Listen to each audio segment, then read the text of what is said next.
It's crack UPSC CSE Hindi में आप सभी का भरपूर स्वागत है। यदि इस समय आप 2025 के लिए प्लानिंग कर रहे हैं, 24 का रफ्तार बैच भी है, तो आप ज्वाइन कर सकते हैं भारत के सबसे बड़े एजुकेशनल प्लेटफॉर्म को। एमके लाइव रिफर कोड के माध्यम से 50% तक का डिस्काउंट और 6 महीने का फ्री ऑफर भी चल रहा है। एजुकेटर्स टॉप एजुकेटर्स मिलेंगे, पीपीटी से आपकी सारी तैयारी होगी, टेस्ट सीरीज आपको मिल जाती है, प्रीलिम्स और मेंस की सीसेट का टॉप एजुकेटर्स आपको मिल जाता है और 1-to-1 मेंटरशिप का भी ऑप्शन है। फाउंडेशन बैच में वो सारी चीजें हैं जो एक विद्यार्थी को सफल होने के लिए जरूरी है। 4 दिसंबर से बैच आ रहा है। संडे के दिन कॉम्बैक टेस्ट है जिसका मकसद है दो। पहला, विद्यार्थी की प्रिपरेशन का उन्हें आइडिया लगेगा। दूसरा, वो स्कॉलरशिप जीत सकते हैं, साथ ही जीत सकते हैं मैकबुक और लैपटॉप और भी कई प्राइजेस। ऑप्शनल बैच स्टार्ट हो रहे 0% इंटरेस्ट के साथ। ईएमआई का ऑप्शन भी आपके पास है। यदि आप फीस पूरी एक साथ नहीं पे कर सकते हैं तो मंथली फीस भी आप पे कर सकते हैं। 1 दिसंबर से हमारा एक्सक्लूसिव सीसेट बैच लॉन्च हो चुका है। यदि आप इसको ज्वाइन करना चाहते हैं तो 30 नवंबर तक में यह ऑफर अभी अवेलेबल है। मात्र 9,500 रुपए में आप घर बैठे अपनी तैयारी कर सकते हैं। और जो विद्यार्थी ऑफलाइन क्लास की शुरुआत करना चाहते हैं, अगर कोई विद्यार्थी सीसेट ऑफलाइन करना चाहते हैं तो 16 दिसंबर से हमारा ऑफलाइन बैच भी आ रहा है। 16 दिसंबर से मुखर्जी नगर से सीधी लाइव क्लासेस 2:30 बजे आ रही है।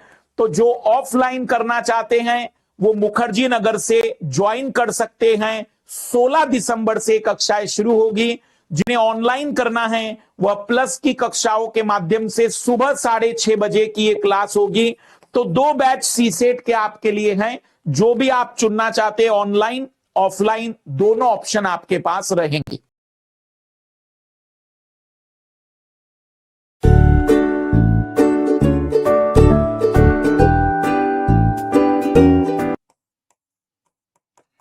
या इसको पब्लिक डिस्ट्रीब्यूशन सिस्टम पीडीएस भी कहते हैं।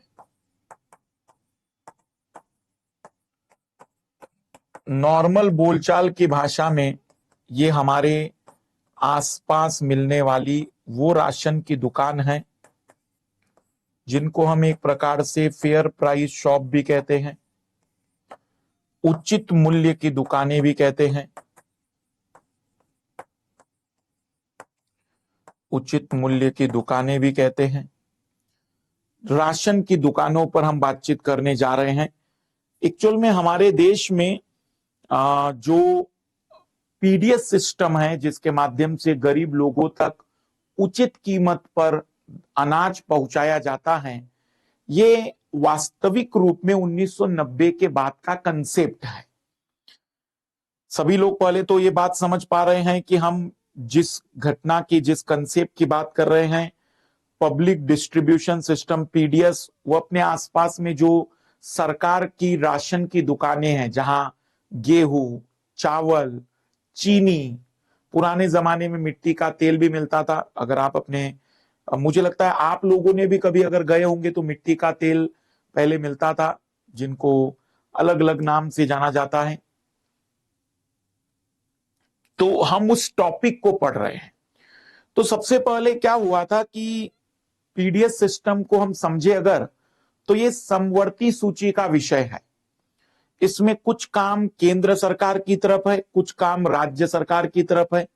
जैसे केंद्र सरकार अलॉटमेंट तय करती है, केंद्र सरकार कीमत तय करती है, केंद्र सरकार तय करती है कि जो भी गेहूं, चावल, चीनी जा रहा है और भी कोई चीजें जानी चाहिए या नहीं। लेकिन राज्य सरकारें तय करती है कि कौन बीपीएल है, कौन एपीएल है।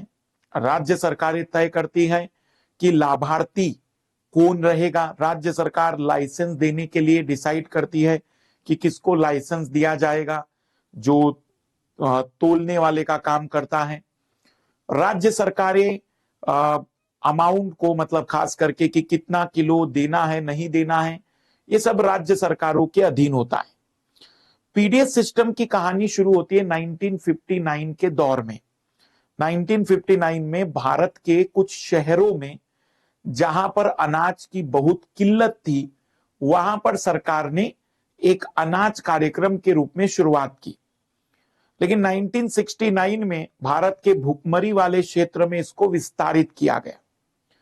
लेकिन 1991-92 में इस बात पर फोकस किया गया कि इसकी जरूरत पूरे भारत को है, और 91-92 में इस कार्यक्रम को पूरे ऑल ओवर इंडिया लेवल पर गांवों में, शहरों में, सब जगह शुरू किया गया। और उसके तहत राशन कार्ड जैसी एक चीज शुरुआत हुई पंचायतों के माध्यम से। फिर अटल बिहारी वाजपेयी जी की सरकार आई तो उन्होंने इस कार्यक्रम को targeted public distribution system TPDS में बदल दिया। टीपीडीएस मतलब सबसे पहले तो सभी लोगों की जगह पर उन लोगों तक इसकी पहुंच बने जिन्हें सच में जरूरत है। जैसे बीपीएल के कार्ड अलग बनाए गए, एपीएल के कार्ड, ये सब अटल बिहारी वाजपेयी जी के दौर में शुरू हुआ 98-97 से। फिर उसी समय 2004 में इस कार्ड में एक और नया कार्ड आ गया, अंत्योदय। बीपीएल से भी बहुत ही मतलब दयनीय स्थिति जिनकी होती है उन्हें अंत्योदय कार्ड दिया गया। मुझे जितना लग रहा है कि अगर आप में से कोई भी व्यक्ति कभी राशन की दुकान पर गया होगा तो वो जल्दी समझ पाएगा। एक तो एपीएल कार्ड, बीपीएल कार्ड और अंत्योदय, बट हर राज्य में एक जैसा नहीं है। मध्य प्रदेश में हो सकता है 2 ही कार्ड हो, राजस्थान में 3 कार्ड हो, क्योंकि ये राज्य का भी विषय है कार्ड का निर्माण करना। तो एक अंत्योदय कार्ड भी बनाया गया था जिसमें 1 रुपए 2 रुपए किलो में। पर उसके बाद 2013 में फूड सिक्योरिटी बिल आया, खाद्य सुरक्षा अधिनियम के तहत, खाद्य सुरक्षा कानून के तहत लगभग 75% या 50% पूरे देश की आबादी को टारगेट किया गया कि भाई 1 रुपए 2 रुपए और 3 रुपए, 1 रुपए किलो मोटा अनाज, 2 रुपए किलो गेहूं और 3 रुपए किलो चावल। पर आपने कई बार अपने मोहल्ले में ये बात सुनी होगी, मुझे बताइएगा कि शायद मैंने तो ये बहुत बार सुना है कि लोग सरकार को ही भला बुरा कहने लग जाते हैं। वो कहते हैं कि सरकार को बिल्कुल मूर्ख है, गरीबों को ऐसे मुफ्त में अनाज देगी तो वो काम क्यों करेंगे। ऐसा कई बार आप लोगों ने सुनते हुए देखा होगा। गांव के बुजुर्ग लोग, जो संपन्न लोग होते हैं, जो चौराहे पर बैठकर आने जाने वाले लोगों पर ध्यान रखते हैं, वे लोग इस तरीके के कमेंट्स करते हैं कि सरकार ने ऐसा काम नहीं करना चाहिए। तो वास्तविक रूप में ये गलत सोच है, क्योंकि भोजन मनुष्य की केवल इकलौती आवश्यकता नहीं है। भोजन की पूर्ति होना एक अच्छी चीज है, लेकिन उसके अलावा भी बहुत सी आवश्यकताएं हैं। कपड़ा है, मकान है, शिक्षा है, स्वास्थ्य है, और एक गरीब व्यक्ति के लिए ये चीजें जुटाना भी अपने आप में बहुत कठिन है। पर संपन्न लोगों को मैंने बोलते हुए बहुत बार सुना है कि सरकार मूर्ख हो गई है, पागल हो गई है। अभी बेसिक इनकम की बात चल रही है कि एक बेसिक इनकम, अगर किसी व्यक्ति को कुछ भी पैसा नहीं आ रहा है तो सरकार हर महीने 2000 रुपए गरीब व्यक्ति को डालेगी। तो उसमें भी लोगों को लग रहा है कि 2000 रुपए मिल गए मतलब वो अरबपति बन जाएगा, फिर कोई काम नहीं करेगा वो। तो पीडीएस सिस्टम वास्तविक रूप में इसने जो परिणाम लाके दिखाए देश में, वो सच में किसी योजना ने नहीं लाए। मनरेगा योजना बहुत बात की है, जो रोजगार की गारंटी लाती है, लेकिन जन वितरण प्रणाली कहिए, खाद्य सुरक्षा अधिनियम कहिए, इसने सच में गरीबी को न केवल सीमित किया बल्कि कई लोगों को मौका दिया एक बेहतर जिंदगी जीने का। यह बात भी हम मानते हैं कि कई लोग इसके बावजूद भी सुधर नहीं पाए। सुधर नहीं मतलब उनकी स्थिति अच्छी नहीं हो पाई। लेकिन इसमें कहीं से कहां तक हम ये नहीं कह सकते कि जन वितरण प्रणाली पीडीएस सिस्टम के कारण लोगों की पूरी आवश्यकताएं फुलफिल हो गई। ये बहुत ही मतलब निचली सोच है उन लोगों की जो ऐसा सोचते हैं। पीडीएस सिस्टम में अभी सुधार की बहुत गुंजाइश है। आज हम पूरी चर्चाएं करेंगे कि पीडीएस सिस्टम में क्या कमियां हैं। कमियां वैसे आप में से बहुत सारे लोग अच्छी तरह से समझते होंगे, पर फिर भी चीजों को समझते चलेंगे। सुनना है केवल ध्यान से, बाकी मैं बाद में पीडीएफ दूंगा तो आप इसको कंप्लीट कर लीजिएगा। पीडीएस सिस्टम बहुत इंपॉर्टेंट टॉपिक भी है, और याद रखिएगा कि एमएसपी के तहत जो गेहूं, चावल, मोटा अनाज खरीदा जाता है, उसका मेन मकसद यही है कि हम पीडीएस सिस्टम में खाद्यान्न की आपूर्ति सुनिश्चित कर सके। तो यह समवर्ती सूची का विषय है, समवर्ती सूची का विषय है। केंद्र की तरफ कुछ जिम्मेदारियां हैं और राज्य की तरफ कुछ जिम्मेदारियां हैं। केंद्र क्या करता है? खरीद करने का, जैसे एमएसपी के तहत, भंडारण करने का, परिवहन करने का, थोक आवंटन, मतलब हर एक राज्य को कितना कितना अनाज देना है, और वो केंद्रीय निर्गत मूल्य निकाल देता है कि देखो भाई ये प्राइस पर आप बेच सकते हैं, बाकी आपको अगर इससे कम में बेचना है तो राज्य सरकार पैसा वहन करेगी।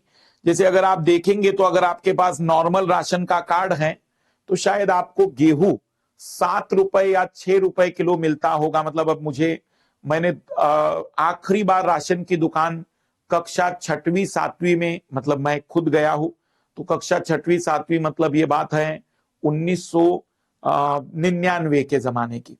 तो अब मुझे एग्जैक्ट नहीं पता, उस समय 3 रुपए किलो गेहूं होता था। नॉर्मल व्यक्ति जो बीपीएल कार्ड नहीं रखते थे तो 3 से 4 रुपए किलो होता था। अभी जो भी कीमत आपको गेहूं चावल की मिल रही होगी, 1 रुपए 2 रुपए 3 तो निर्गत मूल्य नहीं है, वो खाद्य सुरक्षा अधिनियम का मूल्य है। लेकिन निर्गत मूल्य एक ऐसी कीमत होती है जिसमें आपको कोई, मान लीजिए अंत्योदय कार्ड नहीं, आपके पास एपीएल कार्ड नहीं, तो भी आपको यदि राशन कार्ड से चीज खरीदनी है तो आपको कितने में मिलेगी, तो उसको कहते हैं इशू प्राइस। ये इशू प्राइस जो है ना, ये जयपुर में एक इंस्टीट्यूट है सरकार का जो इस पर पूरा वर्क करता है, रिसर्च करता है और एक प्राइस डिसाइड करता है कि क्या कीमत होनी चाहिए। तो ये केंद्र सरकार के काम है। राज्य सरकार को क्या क्या ताकत है? डीलर्स, जो भी बेचेगा डीलर्स का चयन करना, नए लाइसेंस जारी करना कि भाई किन लोगों को पीडीएस खोलने के लाइसेंस मिलेंगे, लाभार्थियों की पहचान, कौन एपीएल है कौन बीपीएल है, किसको खाद्य सुरक्षा अधिनियम के अंतर्गत रखा जाएगा, क्या मतलब मापदंड रहेंगे, स्टैंडर्ड पैरामीटर्स क्या क्या रहेंगे, उसकी बातचीत रहेगी। और आवंटन मात्रा का निर्धारण कि किसको कितना अनाज दिया जाएगा, ये सब राज्य सरकारें तय करती है, राज्य सरकारों के द्वारा ये डिसाइड किया जाता है। तो केंद्र सरकार का ये काम है, राज्य सरकार का ये काम होता है। सार्वजनिक वितरण प्रणाली क्या है भाई? कम कीमत पर अनाज के वितरण और आपातकालीन स्थिति में प्रबंधन सुनिश्चित करने के लिए लाई गई एक सिस्टम था, लाई गई एक योजना थी। आजादी के समय ये केवल कुछ जगह पर थी। यह देश में गरीबों के लिए सब्सिडाइज दरों पर या निम्न दरों पर, उचित दरों पर खाद्य और अखाद्य पदार्थ के वितरण का कार्य करती है। अखाद्य मतलब ऐसा जिसको हम कहेंगे कि भोजन के रूप में यूज नहीं होता था, जैसे केरोसिन, मिट्टी का तेल। भारत सरकार के उपभोक्ता मामले, खाद्य और सार्वजनिक वितरण मंत्रालय के तहत स्थापित है। केंद्र और राज्य सरकार द्वारा संयुक्त रूप से प्रबंधित है। Food corporation of India PDS के लिए खरीद और रखरखाव का कार्य करता है, जबकि राज्य सरकारों को राशन और अन्य आवश्यक वस्तुओं का वितरण सुनिश्चित करना होता है। पीडीएस का हिस्ट्री, सबसे पहले तो 1960 में 59-60 में अभावग्रस्त शहरी क्षेत्र में शुरू किया गया। 70 और 80 के दशक में उच्च गरीबी वाले क्षेत्र में शुरू किया गया, मतलब पूरे देश में नहीं। पर 1992 में नरसिम्हा राव की सरकार जो थी, तब इसका पुनर्गठन किया गया और यह पूरे भारत में लागू हुई। तो रियलिटी में आज जो हम पीडीएस पढ़ रहे हैं, आज जो सिस्टम हम पढ़ने जा रहे हैं, वो हम कहेंगे कि वास्तविक रूप में 1992 का सिस्टम है। 1992 से इस सिस्टम को हम माने तो ज्यादा बेहतर माना जाएगा। 97 में लक्षित सार्वजनिक वितरण प्रणाली, लक्षित का मतलब है टीपीडीएस। टीपीडीएस मतलब गरीबों को पहचानो, बीपीएल कार्ड अलग रहेंगे, उनको अलग दरों पर मिलेगा, एपीएल कार्ड अलग रहेंगे। फिर वर्ष 2000 में अंत्योदय योजना इसमें जुड़ी। 2017 में प्रति व्यक्ति वितरण प्रणाली प्रारंभ हुई, खाद्य सुरक्षा अधिनियम के आधार पर, खाद्य सुरक्षा अधिनियम के आधार पर हर व्यक्ति को कितना मिलना चाहिए राशन, वो एक यूनिकनेस दिखाने की कोशिश की गई। पर फिर भी राज्य सरकार तय करेगी कि किसको कितना अनाज देना है। फिर 2020 में वन नेशन वन कार्ड योजना लाई गई, जिसका मकसद था कि जो ऐसे श्रमिक होते हैं, मजदूर होते हैं, जो एक राज्य से दूसरे राज्य में जाते हैं, तब उनका कार्ड बेकार हो जाता है। तब इस बात को ध्यान में रखते हुए कि उनका कार्ड भी काम का रहे, one card one nation one card की स्कीम लाई गई, ताकि वह अगर कार्ड मान लीजिए यूपी का एक कार्ड है और वो व्यक्ति पंजाब में मजदूरी करने गया है, तो वहां की दुकान पर भी वो कार्ड चलना चाहिए। हाँ ठीक है, वहां के राज्य सरकार की जो विशेष योजनाएं होगी वो उसे ना मिले, लेकिन बाकी सब कुछ उसे तो मिलता रहेगा। तो हिस्ट्री है 1960 में पहले कुछ शहरी क्षेत्र में, फिर उच्च गरीबी वाले क्षेत्र में, नरसिम्हा जी ने पूरे भारत में, 97 में अटल बिहारी वाजपेयी की सरकार में टीपीडीएस, 2000 में अंत्योदय योजना, 2017 में प्रति व्यक्ति वितरण प्रणाली, खाद्य सुरक्षा अधिनियम 2013, one nation one card 2020। Antyodaya अन्न योजना, अगर हम बातचीत करें वर्ष 2000 में बीपीएल से नीचे रह रही आबादी तक खाद्यान्न की कमी को पूरा करना, लाभार्थी परिवार को, यहां व्यक्ति की बात नहीं, पूरे परिवार को 35 किलोग्राम खाद्यान्न, जिसमें 20 किलो गेहूं और 15 किलो चावल देने की बातचीत थी। गेहूं 2 रुपए और चावल 3 रुपए। फिर इसको वास्तविक रूप में पूरे भारत स्तर पर लाया गया 2013 के बाद।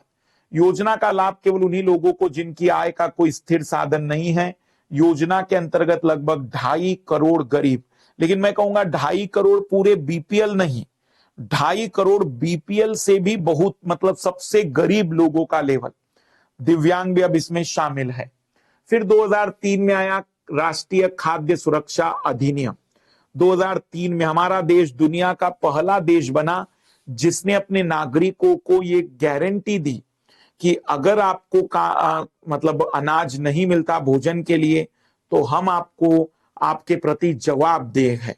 और भारत के लगभग जितने भी लोग हैं सबको शामिल करने की इसमें कोशिश की गई है। वहनीय कीमत पर गुणवत्तापूर्ण खाद्य और पोषण सुरक्षा प्रदान करना, लक्षित सार्वजनिक वितरण प्रणाली के माध्यम से 75% ग्रामीण आबादी और 50% शहरी जनसंख्या को कवर करना, अर्थात समग्र रूप से देश की लगभग 2/3 जनसंख्या को कवर करने का लक्ष्य। मतलब इसमें केवल ऐसा नहीं है कि बीपीएल और बहुत गरीब व्यक्ति, अंत्योदय वाला व्यक्ति,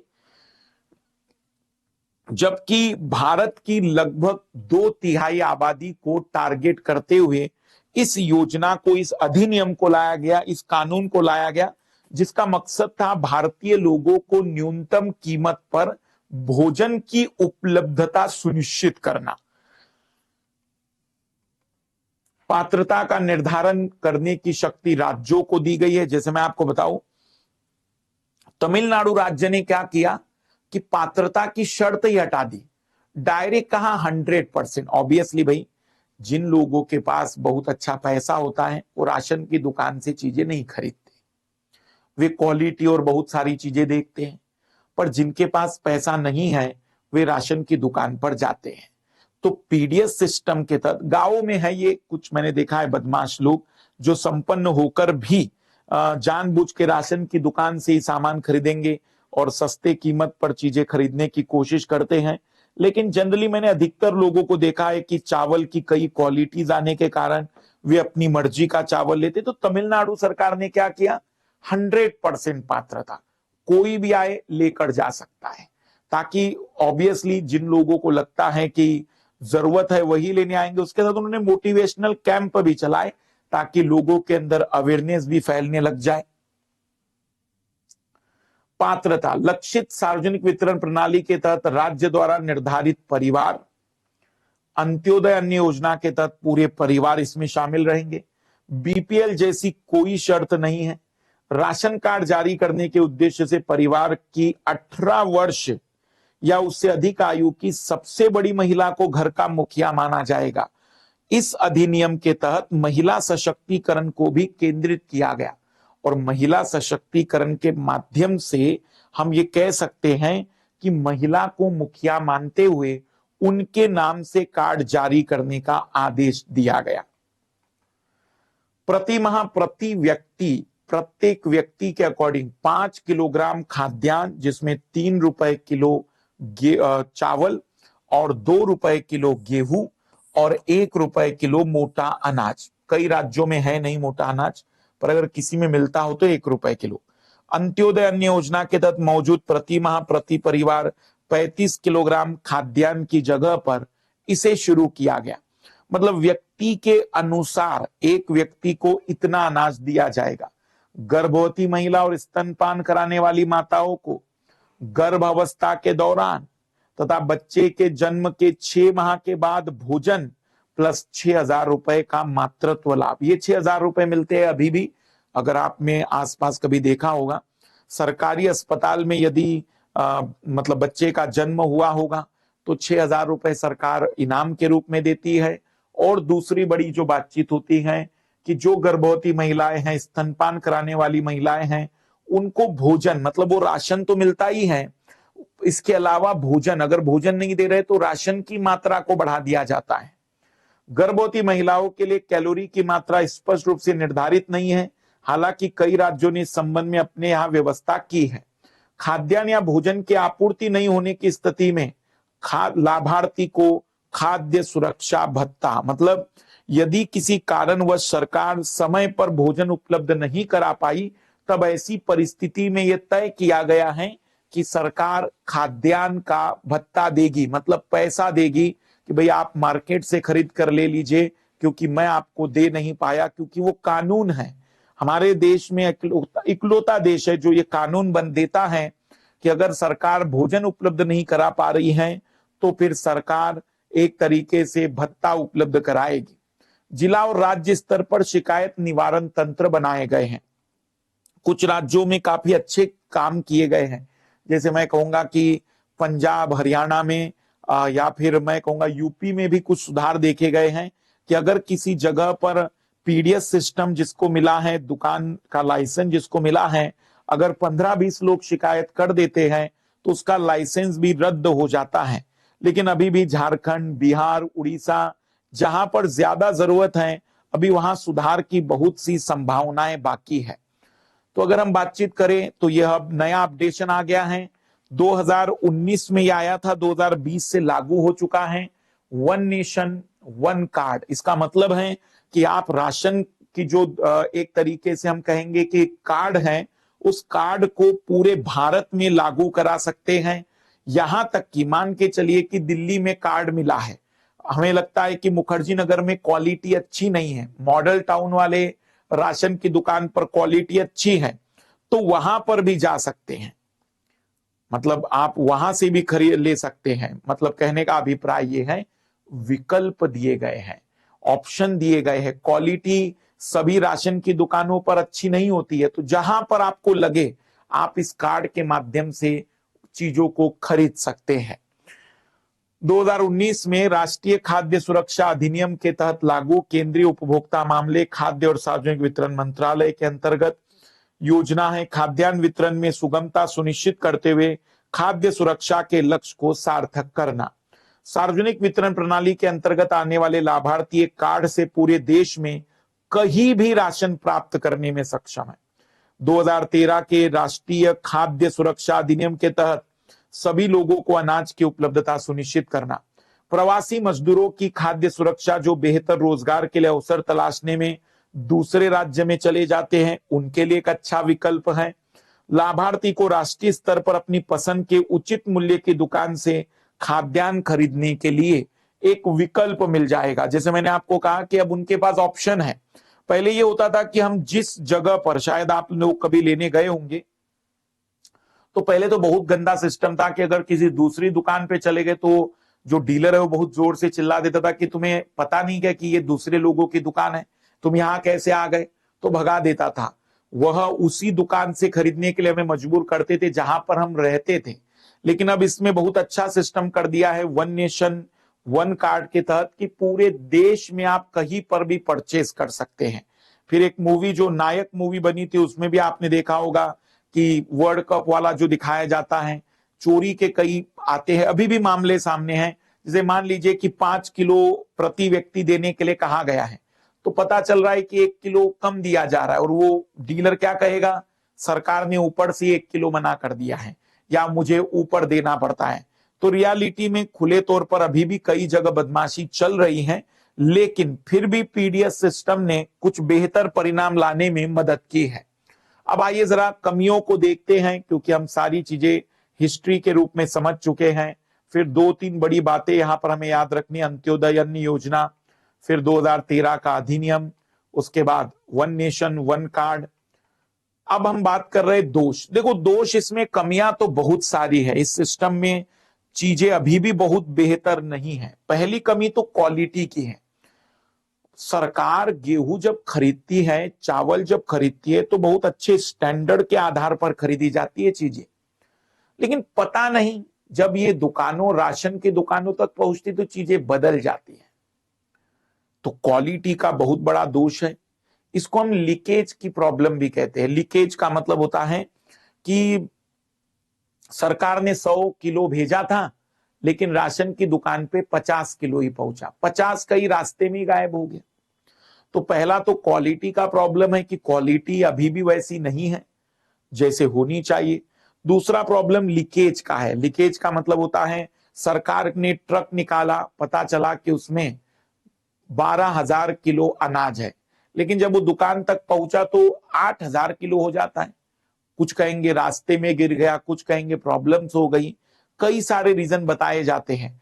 छत्तीसगढ़ सरकार ने एक अच्छा मॉडल बनाया था। यहाँ पर छत्तीसगढ़ सरकार ने क्या किया कि राशन की जितनी भी मतलब ट्रक है जो माल वहन करते हैं, उन सभी ट्रक पर पीला कलर पोत दिया और पूरे राज्य में प्रचार कर दिया कि ये पीला ट्रक सरकारी अनाज को ले जा रहा है। यदि ये पीला ट्रक आपको सरकारी दुकान के अलावा कहीं पर भी दिखता है, तो पीले ट्रक पर भी नंबर लिख दिया गया, बाकी जगह पर भी नंबर रख दिया गया। तो कहीं पर भी पीला ट्रक अगर खड़ा दिख जाता था तो लोग सूचित कर देते थे।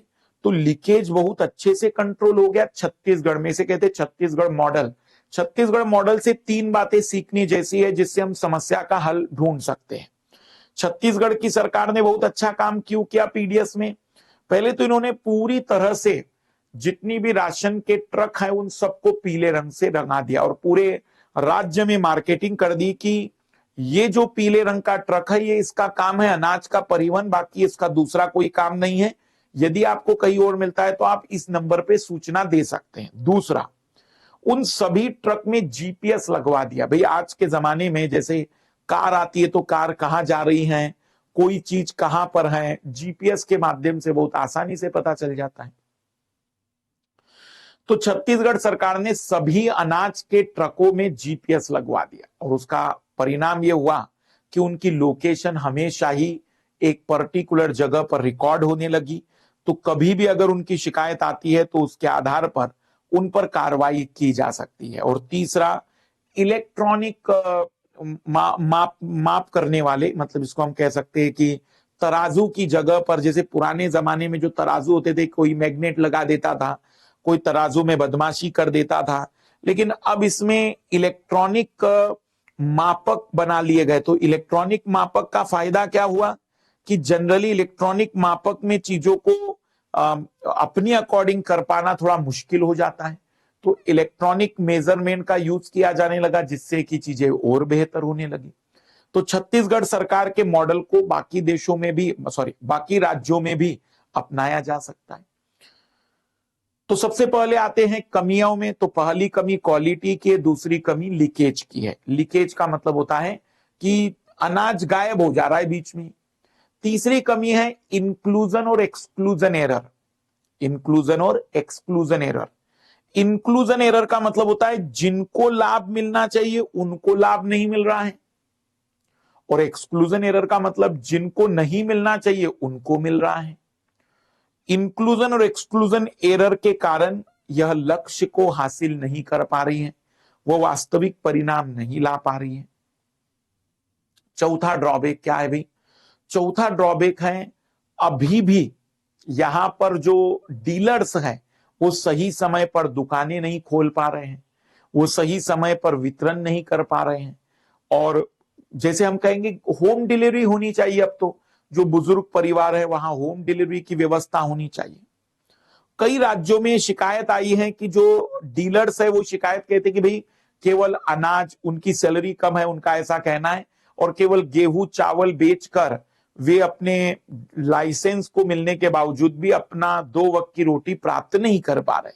तो कई राज्यों को यह सजेशन दिया गया है कि भाई आप चाहो तो बाकी सामान भी वहां बेच सकते हो, साबन बाकी चीजें। तो वहनीय जो आर्थिक वहनीय की प्रॉब्लम है इसका समाधान भी हो सकता है। तो एक चैलेंज आर्थिक वहनीयता का। लेकिन उससे भी ज्यादा अद्भुत मैं कहूंगा नेपाल। नेपाल जैसे देश में, इतना गरीब देश है, लेकिन उनका पीडीएस सिस्टम में क्या खासियत है? तो उनके पीडीएस सिस्टम में दालें भी मिलती है, नमक भी मिलता है। मुझे बताओ, क्या गेहूं चावल ही शरीर को चाहिए? न्यूट्रिएंट के रूप में प्रोटीन, विटामिन्स, मिनरल्स, क्या इनकी जरूरत शरीर को नहीं होती है? गेहूं चावल कार्बोहाइड्रेट के प्रोवाइडर हो सकते, लेकिन क्या बाकी चीजों की पूर्ति नहीं करनी चाहिए थी? ये तो केवल पेट भरने की बातचीत हो गई, इसमें पोषणता कहां आ गई? तो पोषणीयता की बहुत बड़ी कमी है, न्यूट्रिशन की कमी है। पेट भरना अलग चीज है और शरीर के लिए जरूरी चीजें जो चाहिए वो सभी मिलनी चाहिए थी, तो वो सभी नहीं मिल पा रही है। तो नेपाल का उदाहरण देख लीजिए, नमक मिलता है, दालें मिलती है।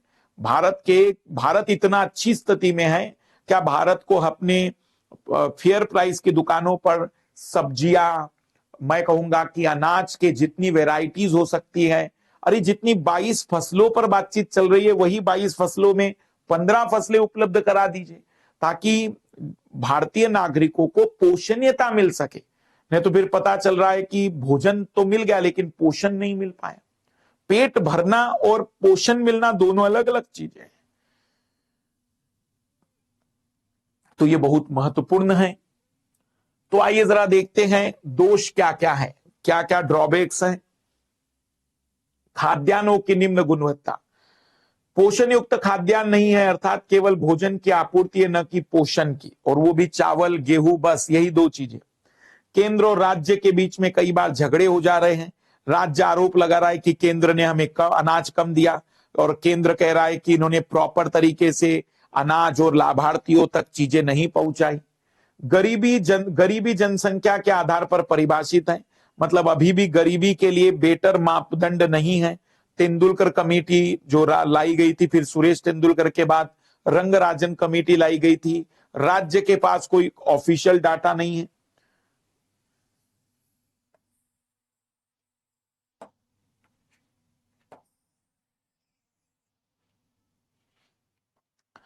इंक्लूजन और एक्सक्लूजन की एरर है, मतलब जिनको मिलना चाहिए उनको लाभ नहीं मिल रहा है, जिनको नहीं मिलना चाहिए उनको लाभ मिल रहा है। प्रतिगामी विकास तंत्र बन चुका है, मतलब रियलिटी में इसने देश को आगे बढ़ाने की जगह पर अमीर लोगों को और बेहतर चीजें और गरीब को और नुकसान में डाल दिया है। लीकेज और भ्रष्टाचार की बहुत बड़ी समस्या है, मतलब यहां पर जो चीजें हैं वो लीकेज के रूप में हमने बताया कि अनाज निकलता है, पहुंच नहीं पाता है। और करप्शन का भी एक केंद्र बन चुका है, कई जगह पैसों की बातचीत भी चल रही है, किस तरीके की प्रॉब्लम आ जाती है। तो मोटे तौर पर कहें तो पीडीएस सिस्टम में बहुत सी कमी है, पोषणीयता की कमी है, गुणवत्ता की कमी है, केंद्र और राज्य की भी झगड़े का कारण है। गरीबी जनसंख्या का बिल्कुल क्लियरिटी नहीं है, अभी भी कई राज्यों में तय नहीं है कि क्या किया जाना चाहिए। तब पीडीएस सिस्टम का क्या मकसद था भाई, उसे भी समझ लेते हैं। पीडीएस सिस्टम का मकसद था लाभार्थी को मूल्य की अस्थिरता और मुद्रास्फीति से बचाना। देखो, पीडीएस सिस्टम का मेन तो इंपॉर्टेंस ये था कि हम गरीब लोगों को भोजन तो उपलब्ध करा दें, भले ही रोजगार ना दे पाए, कपड़े, शिक्षा, स्वास्थ्य जैसी मूलभूत सुविधाएं ना दे पाए, लेकिन हम उसके भोजन का भी प्रबंध कर दे तो शायद वो इतना मजबूत हो कि अपनी बाकी आवश्यकताएं खुद पूरी कर ले। दूसरा, अगर देश में अनाज की बहुत ज्यादा महंगाई हो जाती है, कीमतें आसमान छूने लगती है, तो पीडीएस ही है जो प्राइस को बैलेंस कर देगा। जैसे मान लीजिए कि एपीएल कार्ड वाले को 7 रुपए किलो गेहूं मिल रहा है, लेकिन मार्केट में 40 रुपए और 60 रुपए और 100 रुपए किलो गेहूं हो जाए मार्केट में, तब एक मध्यम वर्ग के व्यक्ति को भी 7 रुपए किलो कोई गलत प्राइस थोड़ी रहेगा। तो कहने का अभिप्राय है कि महंगाई से बचा लेगा, उसको मुद्रास्फीति से बचा लेता है। गरीबों के लिए खाद्य सुरक्षा सुनिश्चित करना, गरीबी उन्मूलन, कुपोषण उन्मूलन, स्वास्थ्य संबंधी समस्याएं।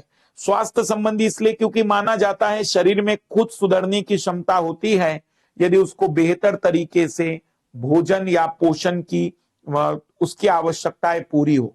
दवाई लेने से पहले भी डॉक्टर कहता है कि भाई सबसे पहले तो आप क्या करेंगे, खाना खाएंगे फिर दवाई लेंगे।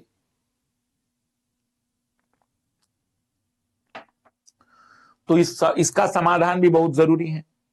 तब इस समस्या के समाधान के लिए सुप्रीम कोर्ट के आदेश पर एक कमेटी बनी थी, वाधवा कमेटी। वाधवा कमेटी ने बहुत सारे सॉल्यूशन अच्छे दिए और वाधवा कमेटी ने रिकमेंडेशन दिए कि आपको यदि समस्या को हल करना है, वैसे तो वाधवा कमेटी का पहला ही डायलॉग था कि केंद्र सरकार योजना बनाकर खुश है और राज्य सरकार दुकानें खोलकर, पर किसी को सच में नहीं लेना देना कि क्या काम हो रहा है या नहीं। वाधवा कमेटी ने बहुत कठोर टिप्पणियां की थी कि रियलिटी में यह भ्रष्टाचार के केंद्र बन चुके हैं भारत के, और इस भ्रष्टाचार में केवल और केवल भ्रष्टाचारी ही नहीं, राजनीतिज्ञ लोग भी सम्मिलित हैं। और इसी कारण से वाधवा कमेटी, वाधवा समिति 2006 में रिकमेंडेशन जो दिए गए उसको लागू किया जाना चाहिए। सबसे पहले तो उन्होंने कहा कि यदि हमें लाभार्थी की पहचान करने में दिक्कत आ रही है ना, तो ये काम या तो एनजीओ को सौंप दीजिए, नॉन गवर्नमेंटल ऑर्गेनाइजेशन, जो बिल्कुल निरपेक्ष होकर, निष्पक्ष होकर सही तरीके से लाभार्थी की पहचान कर सके। सरपंच को जब ये काम दिया जाता है तो सरपंच अपने मित्र को बीपीएल डिक्लेयर कर देता है और बीपीएल व्यक्ति को एपीएल बना देता है। तो उन्होंने सजेशन दिया कि ऐसे एनजीओ जिन्होंने गरीबी को दूर करने में काफी मदद की है, सरकार की सहायता की है, यदि ऐसे एनजीओ को ये काम दिए जाए, बहुत बढ़िया अगर यूपी में ऐसा मिल रहा है तो, अगर ऐसे एनजीओ पर काम किया जाए जिन्होंने गरीबी के लिए सरकार को बहुत सारी जगह मदद की है, तो ऐसी एनजीओ का बेनिफिट ये मिल जाएगा कि वे सही तरीके से लाभार्थी की पहचान करेंगे, तो इंक्लूजन एक्सक्लूजन एरर खत्म हो जाएगी। दूसरी, क्वालिटी। उन्होंने कहा कि जब भी अनाज राशन की दुकान पर पहुंचता है तो गांव के लोगों की एक सिविल सोसाइटी बनाई जाए, एक ग्रुप बनाया जाए और वो तय करेंगे कि क्वालिटी सही है या नहीं। अगर उनके द्वारा क्वालिटी खराब बताई जाती है तो जो डीलर्स हैं और जिनके द्वारा जहां से माल निकला है उन पर कार्रवाई की जाए। तीसरा समाधान इन्होंने रखा कि अगर आपको लगता है कि डीलर्स लाइसेंस मिलने के बाद बढ़िया से काम नहीं कर पा रहे हैं, तो मैं कहूंगा कि ऐसी सिचुएशन में वह दुकानों में दूसरी चीजें बेच सकते हैं। चौथा, इन्होंने जो लीकेज की प्रॉब्लम के लिए वही छत्तीसगढ़ मॉडल को अपनाने की बात कही। पीले ट्रक को मतलब यूज कर लीजिए, जीपीएस लगा दीजिए। मेजरमेंट के लिए उन्होंने इलेक्ट्रॉनिक डिवाइसेस यूज करने के लिए रिक्वेस्ट की कि भाई अब तराजुओं की जगह पर इलेक्ट्रॉनिक मापक का उपयोग किया जाए, इलेक्ट्रॉनिक मेजरमेंट उपयोग किया जाए। और सबसे बड़ी बात, पीडीएस का जो डीलर होगा वो वही का होना चाहिए, उसी गांव का होना चाहिए, ताकि लोग उसके घर पर पहुंच सके अगर वो दुकान टाइम पे नहीं खोल रहा है। और दूसरी बात है कि डीलर्स नागरिक को मत बनाइए, बल्कि सोसाइटी को, जो प्राइमरी क्रेडिट कमेटियां है ना, तो कई राज्यों ने सहकारी समितियों को ही इनसे जोड़ दिया है राशन की दुकानों से गांव में। तो जिनकी राशन की दुकानें हैं उन राशन की दुकानों को डायरेक्टली प्राइमरी क्रेडिट कमेटी, प्राथमिक ऋण समिति या सोसाइटियों से जोड़कर ही दुकान नजदीक में ही खोल दी जाती है ताकि उनकी देखरेख में सही काम हो सके। सार्वजनिक वितरण प्रणाली के कामकाज में आने वाली बाधाओं के मद्देनजर समिति ने सुझाव मांगे थे। पीडीएस डीलर स्थानीय निवासी होना चाहिए, लाइसेंस एसएचजी या ग्राम पंचायत को दिए जाए। उचित मूल्य की दुकानों की आर्थिक वहनीयता के लिए पीडीएस दुकानों को अन्य वस्तुओं की भी बिक्री का सुझाव दिया जाए। लाइसेंस एसएचजी ग्राम पंचायत या प्राइमरी क्रेडिट कमेटी सहकारी समितियों को दिया जाए।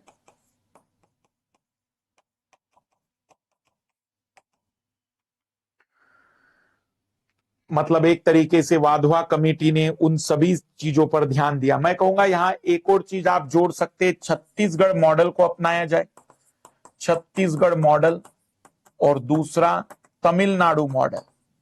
तमिलनाडु मॉडल में क्या खासियत है भाई? तमिलनाडु मॉडल ने कहा कि देखो, कोई व्यक्ति चोरी तब करेगा जब आप उसको पीडीएस सिस्टम में अनाज नहीं दे रहे होंगे। तमिलनाडु ने कहा कि मैंने तो 100% लोगों को पीडीएस में आने के लिए कह दिया। जो खाद्य सुरक्षा अधिनियम के तहत है उन्हें 1 रुपए, 2 रुपए, 3 रुपए मिलेगा, और जिनका नॉर्मल है उन्हें 7 रुपए, 6 रुपए किलो से बेच देंगे, जिनको जैसा लेना हो। तो तमिलनाडु में जब 100% ही पूरी तरह तो लीकेज की प्रॉब्लम सॉर्ट आउट हो गई। अब क्योंकि संपन्न लोग या मध्यम वर्ग भी लेने लग गया तो क्वालिटी थोड़ी सी इंप्रूव हो गई। और साथ ही साथ क्योंकि अब भाई चोरी क्यों करे, जब सरकार ने आप सभी को मौके दे दिए कि आप सभी लोग ले लीजिए, चोरी तो तभी होगी ना जब कुछ लोगों को छोड़ोगे। तो तमिलनाडु मॉडल भी एक अच्छा मॉडल माना जाता है इसमें, जिसमें 100% इंक्लूजन की बातचीत की गई कि सभी को आप इसमें शामिल करा दीजिए, किसी को भी एक्सक्लूड मत रखिए। तो ये दोनों मॉडल भी आप लोग याद रखेंगे। फिर एक 2014 में एक कमेटी बनी थी, शांता कुमार कमेटी। शांता कुमार कमेटी वास्तविक रूप में पीडीएस के लिए नहीं बनी थी। शांता कुमार कमेटी एक इंटीग्रेटेड कमेटी है जो सरकार को सब्सिडी, कृषि सहायता के लिए पूरी तरह से सजेशन देती कि भाई कृषि सहायता होनी चाहिए या नहीं होनी चाहिए ओवरऑल। मतलब ये कमेटी आप उधर भी लिख सकते हो और यहां भी, जो कल मैंने सब्सिडी की बातचीत कराई थी आप उसमें भी लिख सकते हो और यहां पर भी। देखो मुझे एक बात बताओ, सरकार क्या कर रही है? एमएसपी डिक्लेयर करती हैं, फिर एमएसपी के तहत अनाज खरीदती हैं, किसानों को बिजली और सारी चीजें कम कीमत पर उपलब्ध कराती हैं, साथ ही साथ यूरिया उपलब्ध कराती हैं, फिर जो अनाज खरीदती है उसका स्टोरेज करती हैं, फिर उसके बाद वो गरीबों तक खाद्यान्न योजना के तहत शामिल करती हैं। तो रियलिटी में सारा कुछ चेक किया गया कि सरकार ने कुल कितना खर्चा किया। तो एक आंकड़ा सामने आया, जैसे मान लीजिए एक मोटा मोटा आंकड़ा मैं आपको बता रहा हूं कि जैसे एक आंकड़ा सामने आया कि सरकार ने 2 लाख करोड़ रुपए खर्च किए। 2 लाख करोड़ रुपए, मतलब इस पूरे अनाज को खरीद कर पीडीएस सिस्टम तक पहुंचाने और सारी चीजें करने में। तो सवाल ये हुआ कि भाई 2 लाख करोड़ ये कोई छोटा अमाउंट तो है नहीं। अगर हम ये सारा पीडीएस, एमएसपी सब खत्म कर दे, उसकी जगह पर किसानों को डायरेक्ट बेनिफिट ट्रांसफर करा दे, डीबीटी, मतलब किसान जितने भी हैं सभी को तय कर दे कि भाई हम किसानों की कितनी मदद कर पाते हैं। ज्यादा से ज्यादा हम किसान को साल भर में 10 से 15 हजार रुपए की मदद करते हैं। तो तय कर दिया जाए कि किसान को हम 20,000 रुपए की राशि किसान को दे देंगे। अब बचे गरीब, क्योंकि उन्हें तो सस्ता अनाज नहीं मिल पा रहा था। तो देखा गया कि भाई हम एक व्यक्ति को 5 किलो अनाज दे रहे हैं, 5 लोगों का परिवार मतलब 25 किलो अनाज दे रहे हैं। 25 किलो एक महीने का अनाज हुआ एक परिवार का, तो मतलब 12 महीने का 3 क्विंटल का अनाज हुआ। मार्केट में 1 क्विंटल चावल और 2 क्विंटल गेहूं पकड़ लो। मार्केट में देख लिया गया कि 2 क्विंटल चावल की, 2 क्विंटल गेहूं की कीमत अगर हम बातचीत करें तो 2,000 रुपए है 20 रुपए किलो के हिसाब से, और 2 क्विंटल 4,000 रुपए का हो जाएगा। 1 क्विंटल चावल की कीमत 4,000 रुपए है, मतलब एक गरीब को हम 8,000 रुपए की मदद कर रहे हैं ना। तो 8,000 रुपए अगर एक गरीब को दे दिए जाए ताकि वो मार्केट से खरीद ले और अपनी जरूरतों को पूरा कर ले, तो सरकार को इतना पूरा सिस्टम संभालने की जरूरत ही नहीं पड़ेगी। सरकार बस मैनेज करेगी कि सबके खाते में सही तरीके से पैसा आया कि नहीं, जिसमें बेसिक इनकम जैसा कंसेप्ट भी डाल दिया गया। तो ये ठंडे बस्ते में है रिकमेंडेशन, लेकिन ये कमेटी ने जो रिकमेंडेशन दिए वो पूरी तरह से, मतलब किसानों को भी कोई एमएसपी की बात नहीं, कोई कुछ नहीं, और गरीबों के लिए पीडीएस कुछ नहीं, सब कुछ खत्म होकर एक सिंपल सी चीज आ जाएगी। किसानों को आप फिक्स कर देंगे अमाउंट और गरीबों के लिए फिक्स अमाउंट कर देंगे। तो एक बड़ी है यो कार्यक्रम जिसमें सब्सिडी, एमएसपी, पीडीएस सबका समाधान एक लाइन में बताया गया है। शांता कुमार कमेटी 2014 में एफसीआई के पुनर्गठन और कृषि सुधार पर सुझाव देने के लिए शांता कुमार की अध्यक्षता में समिति का गठन किया गया। 2015 में अपनी रिपोर्ट सौंपने वाली समिति ने कृषि नीति, खाद्य उर्वरक पर सब्सिडी को तर्कसंगत बनाने और एफसीआई के पुनर्गठन पर कड़े सुधारों की सिफारिश की। डिलीवरी में विलंब के लिए जिम्मेदारी निर्धारित करने की बात कही गई। पीडीएस को पूर्णतः कंप्यूटरीकृत करने की बात हुई। कृषि नीति, खाद्य उर्वरक पर सब्सिडी को तर्कसंगत और एफसीआई का पुनर्गठन करने की बातचीत कही गई। साथ ही साथ इन्होंने नगद सहायता की सलाह दी। नगद सहायता किसानों को भी और लाभार्थियों को भी।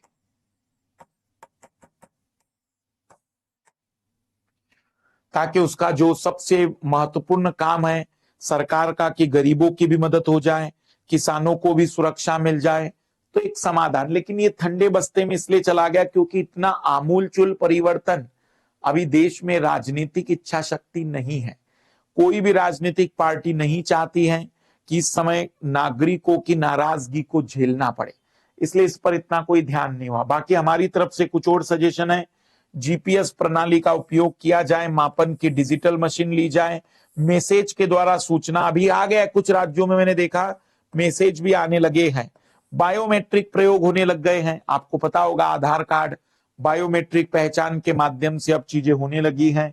स्मार्ट कार्ड का मतलब होता है जैसे एटीएम कार्ड होता है उस टाइप से एक कार्ड बना दिया जाए जिसको स्कैन करके चीजें हो सकती हैं।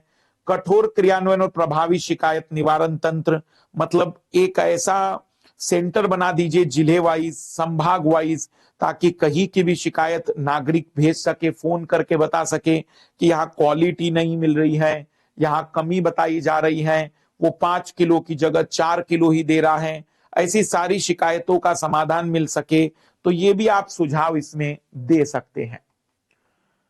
सार्वजनिक वितरण प्रणाली का एकीकृत प्रबंधन, integrated management of public distribution system. Integrated का मतलब होता है केंद्र और राज्य दोनों मिलकर एक ऐसा सिस्टम बनाए जिसमें चीजें न केवल सही तरीके से परिणाम ला सके बल्कि समस्याओं के समाधान भी मिल सके।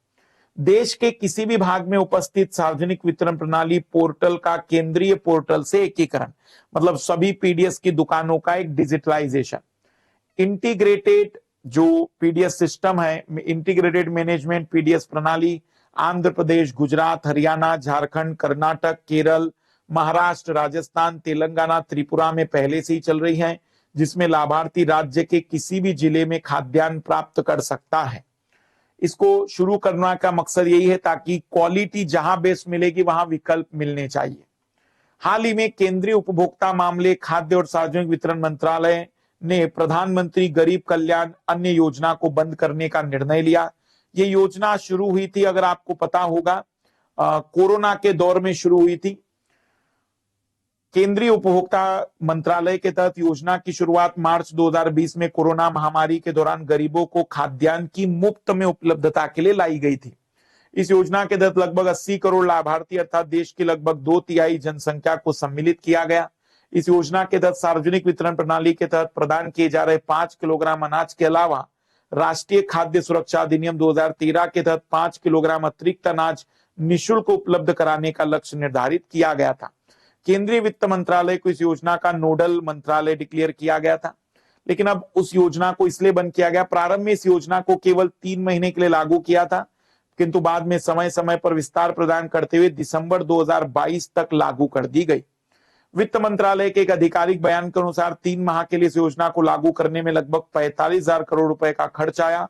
अतः राजकोषीय घाटे में वृद्धि के साथ ही रूस यूक्रेन युद्ध के कारण उपजे खाद्यान्न संकट और सब्सिडी भार के कारण इस योजना को बंद करने का दबाव केंद्र सरकार पर है।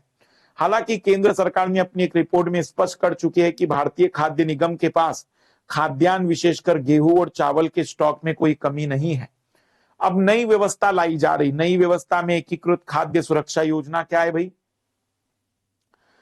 तकनीकी अर्थ में केंद्र सरकार ने प्रधानमंत्री गरीब कल्याण अन्न योजना को बंद नहीं किया, बल्कि इस योजना को एक प्रकार से राष्ट्रीय खाद्य सुरक्षा अधिनियम 2013 के अंतर्गत विलय कर दिया और यह विलय योजना 1 जनवरी 2023 से प्रारंभ हुई। केंद्र सरकार के नए निर्णय के अनुसार राष्ट्रीय खाद्य सुरक्षा अधिनियम 2013 के अंतर्गत केंद्र सरकार 2023 के लिए 80 करोड़ से अधिक लाभार्थियों को निःशुल्क खाद्यान्न उपलब्ध करवाया जाएगा। केंद्र सरकार के अनुसार इसे तो लगभग 2 लाख करोड़ रुपए का खर्च आएगा, जिसका पूरा वहन केंद्र सरकार करेगी। मतलब एक प्रकार से अब वो योजना खत्म होने की जगह हम कहेंगे टेक्निकली अब वह खाद्य सुरक्षा अधिनियम के अंतर्गत शामिल कर दी गई। अब वो अलग नहीं है, उसी के अंतर्गत जोड़ दी गई। मतलब कई राज्यों ने अभी भी कई अपने लाभार्थियों को फ्री में अनाज देना चालू रखा है। जैसे कि मैं बता सकता हूं अभी यूपी में भी फ्री अनाज चल ही रहा है। राष्ट्रीय खाद्य सुरक्षा अधिनियम 2013 के अधीन बनाए गए उपबंध के संदर्भ में निम्नलिखित कथनों पर विचार कीजिए।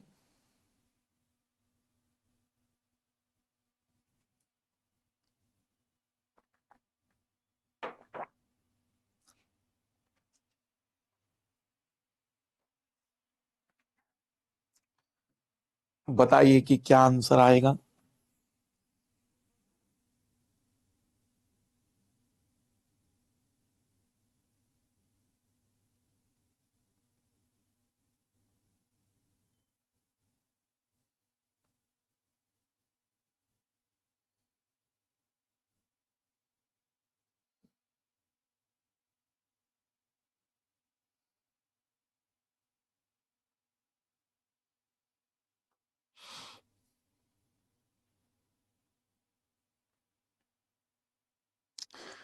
तेजी से कमेंट्स करिए कि क्या आंसर आएगा।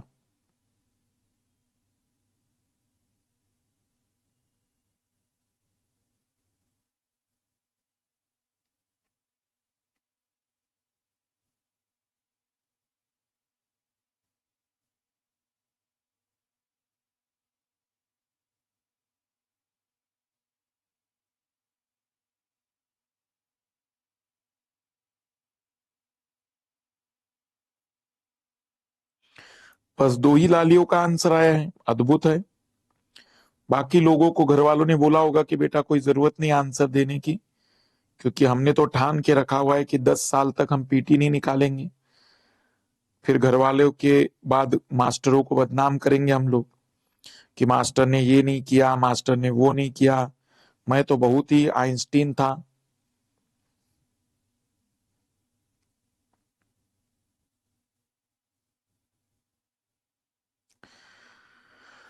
तो सबसे पहले तो केवल गरीबी रेखा वाली बात कहीं से कहाँ तक नहीं है, पहला वाला हट जाएगा।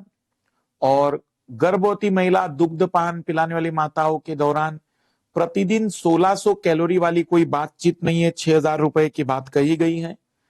तो तीसरा भी गलत रहेगा, लेकिन 18 वर्ष या उससे अधिक उम्र की सबसे अधिक उम्र वाली महिला ही राशन कार्ड निर्गत किए जाने के प्रयोजन से परिवार का मुखिया होगी।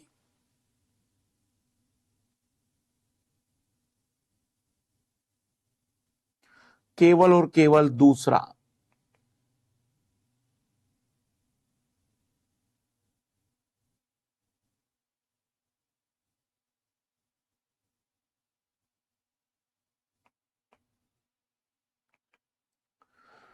2017 अब तक भी भूख और गरीबी भारत में सुशासन के समक्ष सबसे बड़ी चुनौतियां हैं। मूल्यांकन कीजिए कि इन भारी समस्याओं से निपटने में क्रमिक सरकारों ने किस सीमा तक प्रगति की। वैसे तो पेपर 2 का है, सोशल जस्टिस में आएगा, पर पीडीएस का एग्जाम्पल आप इसमें दे सकते हैं। अनाज वितरण प्रणाली को अधिक प्रभावी बनाने हेतु सरकार द्वारा कौन से सुधारात्मक कदम उठाए गए हैं। 250 शब्दों में लिखना है। तो अनाज वितरण प्रणाली पीडीएस डिस्ट्रीब्यूशन को ही आपको इसमें बेटर तरीके से समझा सकते हैं। और पिछले साल तो डायरेक्टली सवाल था, सार्वजनिक वितरण प्रणाली की प्रमुख चुनौतियां क्या हैं, इसे किस प्रकार प्रभावी और पारदर्शी बनाया जा सकता है। 10 नंबर 150 शब्द में हमें आंसर देना था।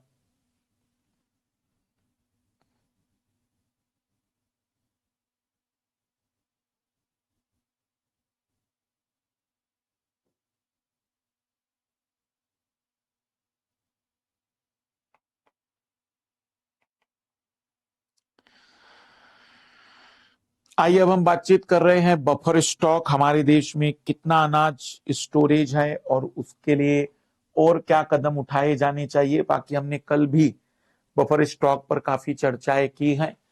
बफर स्टॉक भारतीय खाद्य निगम के माध्यम से सरकार द्वारा प्राप्त अनाज, गेहूं, चावल का भंडार कहलाता है। कितना स्टोर है हमारे पास। भारतीय खाद्य निगम ज्यादा उत्पादन वाले राज्यों में किसान से गेहूं और चावल खरीदता है। किसानों को उनकी फसल के लिए पहले से घोषित कीमतें तय कर दी जाती हैं। इन्हें हम एमएसपी कहते हैं। इन फसलों के उत्पादन को प्रोत्साहन देने के उद्देश्य से बुआई के मौसम से पहले सरकार न्यूनतम समर्थन मूल्य की घोषणा करती है और खरीदे हुए अनाज खाद्य भंडार में रखे जाते हैं। बफर स्टॉक को एक प्रकार से सेंट्रल पूल कहा जाता है, केंद्रीय पूल। केंद्रीय पूल इसलिए क्योंकि केंद्र सरकार इसको संभाल के रखती है। देश में किसी भी प्रकार के खाद्यान्न की कमी या इमरजेंसी में इसका उपयोग किया जा सकता है। इसका प्रयोग लक्षित सार्वजनिक वितरण प्रणाली के तहत वितरण के साथ साथ सूखे या फसल की बर्बादी अथवा ऐसे किसी अन्य आपात स्थिति से निपटने के लिए किया जाता है। बफर स्टॉक का उद्देश्य अनाज की कमी वाले क्षेत्र और गरीब वर्ग को बाजार से कम कीमत पर अनाज मुहैया कराना होता है। इसके अलावा खराब मौसम या फिर आपदा के समय अनाज के कमी की समस्या को हल करने में मदद करता है। फूड कॉरपोरेशन ऑफ इंडिया देश में खाद्यान्न का न्यायपूर्ण वितरण और उनके मूल्यों में स्थायित्व लाने के उद्देश्य से भारतीय खाद्य निगम की स्थापना 1965 में की गई। एफसीआई अपने उद्देश्य की पूर्ति हेतु सरकार के लिए खाद्यान्नों की खरीद करता है और खाद्यान्न का बफर स्टॉक रखता है। मतलब रियलिटी में यही वो एजेंसी है जो हमारे देश में इमरजेंसी के लिए खाद्यान्न को स्टोर करके रखती है, ताकि किसी भी आपदा की स्थिति में हम खाद्यान्न की कमी से न जूझे।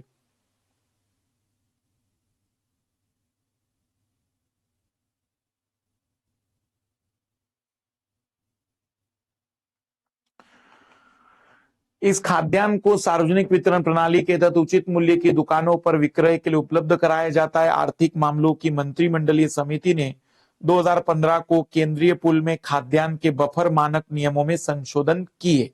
मंत्रिमंडल समिति ने मंजूरी दी कि यदि केंद्रीय पूल में खाद्यान्न का स्टॉक संशोधित बफर मानक से अधिक होता है तो खाद्य और सार्वजनिक वितरण विभाग अतिरिक्त स्टॉक को खुली बिक्री के जरिए घरेलू बाजार में बेच सकता है या उसका निर्यात कर सकता है। मतलब अब हमारे देश में पहले नियम यह था कि बफर स्टॉक जितना भी बढ़ाना हो या जितना भी करना हो कर सकते हैं, लेकिन अब एक तय मानक है कि भाई इससे ज्यादा अगर बफर स्टॉक हो जाए तो फिर या तो उस अनाज को आप एक्सपोर्ट कर देंगे या फिर उसे मार्केट में बेच देंगे, लेकिन उसको रखेंगे नहीं।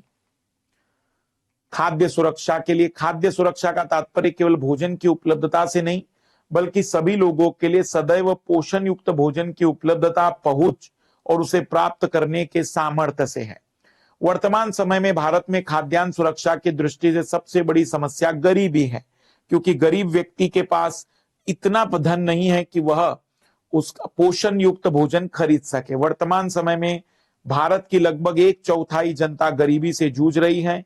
ऐसे में आर्थिक कमी के कारण पोषण युक्त भोजन खरीद नहीं पाते और कुपोषण का शिकार होते हैं।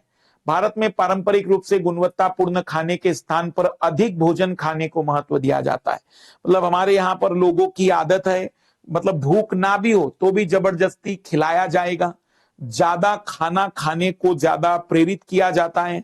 फिर माता जी कहे या घर में कोई मेहमान आ जाए तो उसको जोर जबरदस्ती से खिलाने की आदत दी जाती है, जबकि परंपरा ये होनी चाहिए कि पूरा न्यूट्रिशन मिले, carbohydrate, protein, fat, vitamins, minerals, ये सब मिलना चाहिए।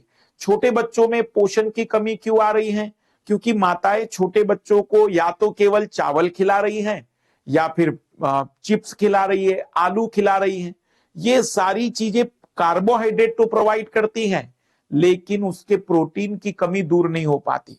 दूध का सेवन, पनीर का सेवन, दालों का सेवन बढ़ना चाहिए। दालें तो वर्तमान में बच्चों को खिलाना बिल्कुल, मैंने देखा कि आजकल पेरेंट्स दालों पर उतना ध्यान दे नहीं रहे, जबकि वह प्रोटीन के बहुत अच्छे सोर्स हैं। भारत में पारंपरिक रूप से गुणवत्तापूर्ण खाने के स्थान पर अधिक भोजन खाने को महत्व दिया जाता है। ऐसे लोगों में संतुलित भोजन के स्थान पर अनाज को ग्रहण करने की प्रवृत्ति अधिक पाई जाती है।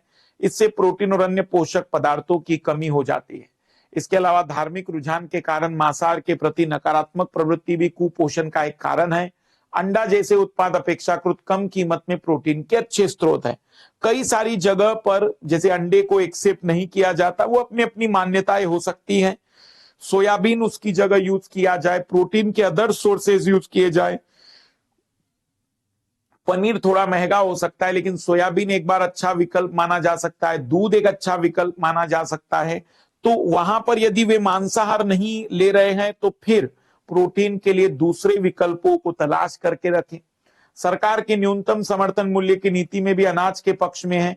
कृषक प्रोटीन युक्त पदार्थ के स्थान पर अनाजों की खेती को अधिक महत्व देते हैं और हमारी खाद्य सुरक्षा प्रभावित होती है। गरीबों की उचित पहचान नहीं हो पाने के कारण कई सरकारी योजनाओं का लाभ नहीं ले पाते हैं और खाद्य सुरक्षा का शिकार हो जाते हैं। विश्व व्यापार संगठन जनता के लिए व्यापार की सुगमता के नाम पर खाद्यान्नों पर सब्सिडी कम करने का दबाव बना रहा है। रियलिटी में अनाज या खाद्यान्नों पर अगर आप सब्सिडी कम करवा देंगे तो उत्पादन कम हो जाएगा। उत्पादन कम होगा तो भले ही व्यापार आप मुनाफा वाला कर लेंगे, लेकिन लोगों तक 2 वक्त की रोटी नहीं पहुंचा पाएंगे, जो कहीं ना कहीं नैतिक रूप से तो बिल्कुल भी सही नहीं होगा। इससे भारत सरकार गरीबों को कम कीमत पर अनाज उपलब्ध नहीं कर पाएगी, जिससे भारत में कुपोषण की संख्या और बढ़ेगी। विश्व व्यापार संगठन जनता के लिए व्यापार की सुगमता के नाम पर सब्सिडी कम करने का दबाव। इसके अलावा अवसंरचना के अभाव से भी खाद्य सुरक्षा प्रभावित होती है। उदाहरण के लिए हमारा जो भंडार गृह की कमी है, 25% अनाज बर्बाद हो जाता है और उससे कीमतें बढ़ती है मार्केट में, क्योंकि अनाज की कमी हो जाती है। इस प्रकार सड़क जैसी अवसंरचना के अभाव के कारण खाद्य वस्तुओं की पहुंच बेहतर नहीं हो पाती है। जो एक श्रृंखला है, आपूर्ति श्रृंखला है, वो बिगड़ जाती है। खाद्य सुरक्षा सुनिश्चित करने के 3 डायमेंशनल क्या है? बाजार में खाद्यान्न की उपलब्धता करवाई जाए। पहले लोगों की खाद्यान्न तक पहुंच। लोगों की खाद्यान्न तक पहुंच का मतलब होता है उनकी क्षमता, उनकी कैपेसिटी, उनकी परचेसिंग पावर इतनी हो कि वह खरीदने की क्षमता या औकात रख सके। साधारण बोलचाल की भाषा में मैं आपसे कहूं तो शरीर में भोजन का अवशोषण और उसका समुचित उपयोग हो सके। सर्वप्रथम बाजार में खाद्यान्न की पर्याप्त उपलब्धता सुनिश्चित करनी होगी। इसके लिए कृषि विपणन स्थल में सुधार करने की जरूरत है। एग्रीकल्चर मार्केटिंग में खाद्यान्न तक पहुंच बेहतर क्रय शक्ति पर निर्भर करती है और उसके लिए गरीबी के दुष्चक्र से उस व्यक्ति को निकालना पड़ेगा, ताकि वह व्यक्ति इस गरीबी के दुष्चक्र से निकलकर खाद्यान्न खुद खरीदने की ताकत रख सके। मतलब खाद्यान्न खरीदने की उसके पास खुद के पास क्षमता होनी चाहिए। राष्ट्रीय खाद्य सुरक्षा अधिनियम और सार्वजनिक वितरण प्रणाली में निर्धारित खाद्य उत्पादन के अतिरिक्त बाजरा, दाल और तेल जैसे अन्य खाद्य उत्पादों को भी शामिल करना चाहिए। खाद्य सब्सिडी योजना के अंतर्गत खाद्य सुरक्षा के लिए सरकार समय समय पर खाद्य सब्सिडी जारी करती रहे, ताकि खाद्य संकट पैदा ना हो। मतलब भले ही WTO का दबाव हो रहे, लेकिन सरकार ने देखना चाहिए क्या देश में पर्याप्त रूप से अनाज है या नहीं है, और यदि पर्याप्त रूप से अनाज की नहीं है उपलब्धता तो सब्सिडी को जारी रखे। भोजन का अवशोषण और उपयोग सार्वजनिक स्वास्थ्य सेवाओं सहित स्वच्छता, पीने योग्य जल, अन्य गैर खाद्य कारकों पर महत्वपूर्ण निर्भर करता है। अन्य गैर खाद्य कारक क्या है भाई? आप यदि उसको शरीर के अंदर पाचन नहीं कर पा रहे, मतलब हेल्थ अच्छी नहीं है, स्वास्थ्य अच्छा नहीं है, या फिर हम कह सकते हैं कि उस व्यक्ति को एक प्रकार से सभी प्रकार का भोजन या सभी प्रकार का पोषण नहीं मिल पा रहा है। मतलब अवशोषण का मतलब होगा स्वच्छता, पीने योग्य स्वच्छ जल की बातचीत, गैर खाद्य कारकों पर भी ध्यान दिया जाए। मतलब उसको किसी भी प्रकार से विषाक्त ना होने दिया जाए, खराब ना होने दिया जाए, उसकी क्वालिटी को बेटर रखा जाए। तो पहले का है पोषणीयता, मतलब सभी तक पोषण मिलना चाहिए। दूसरा है उसकी परचेसिंग पावर, और तीसरा है कि उसके पास इतनी क्षमता हो कि वो भोजन को अपने शरीर में एब्जॉर्ब कर सके। क्षमता का मतलब है कि उसकी स्वास्थ्य अच्छा हो, स्वच्छ जल उसे मिलता रहना चाहिए और वह किसी भी प्रकार से खराब अनाज ना उपयोग करे। सार्वजनिक वितरण प्रणाली में खाद्यान्न, दाल, चीनी इत्यादि वस्तुओं के भंडारण व आयात का पूर्वानुमान लगाकर बफर स्टॉक बनाए जाने की रणनीति तैयार की जानी चाहिए, जिससे भ्रष्टाचार और जमाखोरी को रोका जा सके।